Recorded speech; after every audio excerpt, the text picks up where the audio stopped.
Whoa, what just happened? Labster Island, after being struck by a massive meteor on 9th May 2022, is currently inhabitable due to the elevated levels of radioactivity. To ensure the citizens' safety, the mayor of the government had assigned the science advisor team of Labster Island to develop a rehabilitation plan on monitoring and reducing the radioactivity levels to a safe threshold. The aim of this project is to determine the potential date for the rehabilitation of Labster Island by analyzing the kinetics of radioactive decay and establishing a timeline for reaching the desired level of 350 ppb for the initial value of 95 ppm radioactive in the waterbed. Wait, before that, what is radioactive decay kinetics?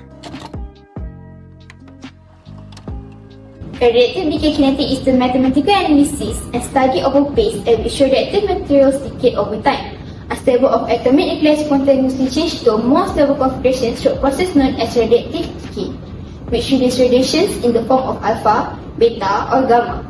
The idea of a half-life is frequently used to express the decay kinetic of a radioactive substance. Amount of time it takes for half of the radioactive atoms in a sample to decay is known as the half-life.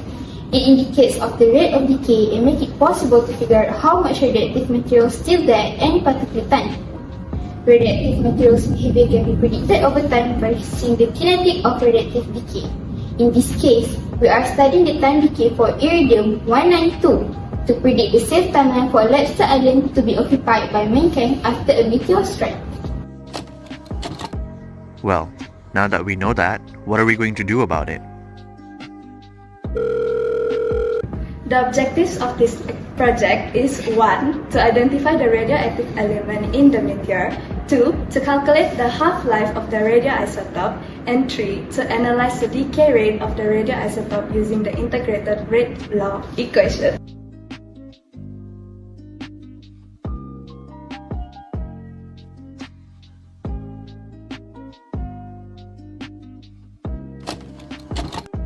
Alright then, let's get started. Radioactive refers to the property of certain substances or materials that contain unstable atomic nuclei. These unstable nuclei undergo spontaneous decay, emitting particles and electromagnetic radiation in the process. This emission of radiation is known as radioactivity. Here are some potential effects of radioactive radiation on humans. Firstly, increased risk of cancer. Prolonged exposure to low levels of radiation can increase the risk of developing certain types of cancer, such as leukemia, thyroid cancer, lung cancer, and breast cancer. The risk depends on the dose and duration of exposure. Next, genetic effects. Exposure to radiation can cause mutation in the DNA, which can be passed on to future generations. This mutation may increase the risk of genetic disorders and birth defects in offsprings. The rate of radioactive decay is measured by the half-life of the radioactive substance. The half-life is the time it takes for half of the radioactive atoms in a given sample to decay. It is the characteristic property of each radioactive isotope and remains constant over time.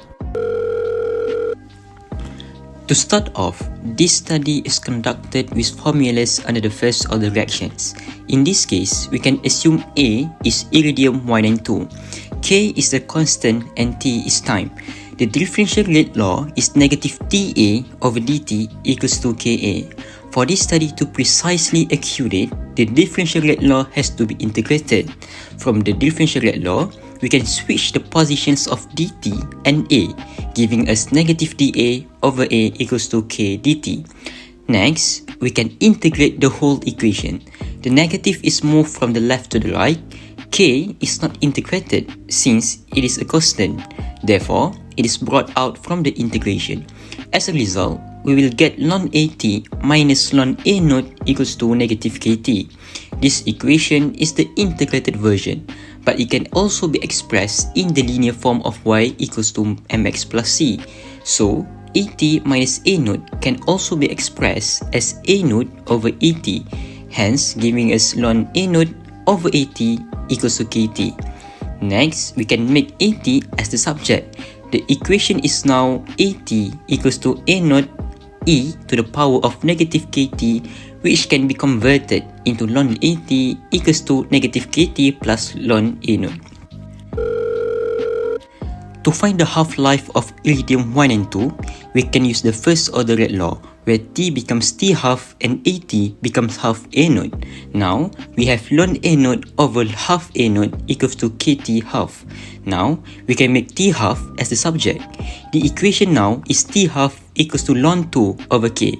Therefore, ln 2 can be taken as is and can also be solved to 0.693 for ease of calculation. Notice that the half-life of the first order is not affected by the initial concentration of iridium 1 and 2. Hence, the half-life remains constant throughout the entire of the radioactivity decay.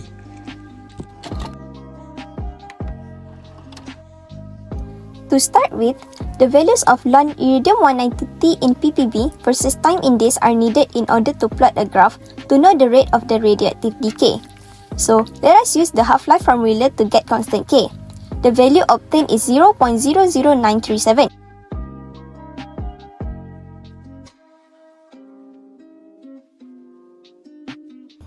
Next, find the value of ln iridium 192 node by substituting the initial concentration of 95 parts per million or 95,000 parts per billion obtained from the mass spectrometry method.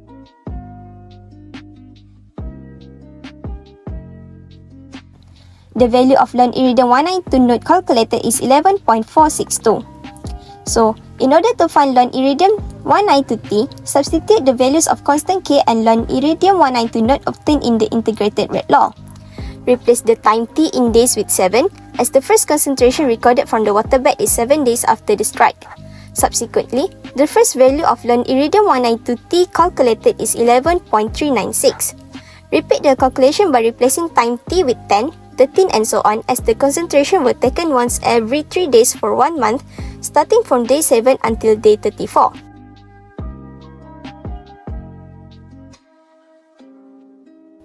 Finally, the values of ln iridium 192T and time are complete. Plot a graph to analyze the rate of radioactive decay of iridium 192. Based on the tables previously shown, we can plot out a line graph to truly see the value of ln iridium 192T and the days relationship. The y-axis consists of the calculated value of ln iridium 192T and the x-axis consists of the number of days. Both are taken accurately from the data table. Note that the value of ln iridium 192T is in parts per billion, ppb, and the value of T is in days. As you can see, the data has given us a straight line on the graph. As the number of days increases, the value of ln iridium 192T decreases. This proves that the value of ln iridium 192T has a non-linear relationship with the number of days.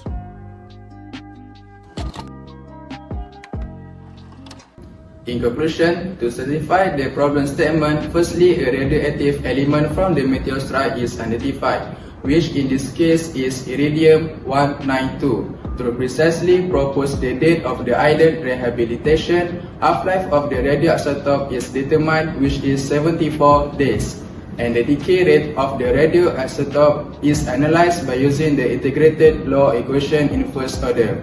Through the data analysis and calculation, it is found that the time taken for iridium 192 to fully decay from 95 parts per million to 350 parts per billion is 599 days from 9 May 2022.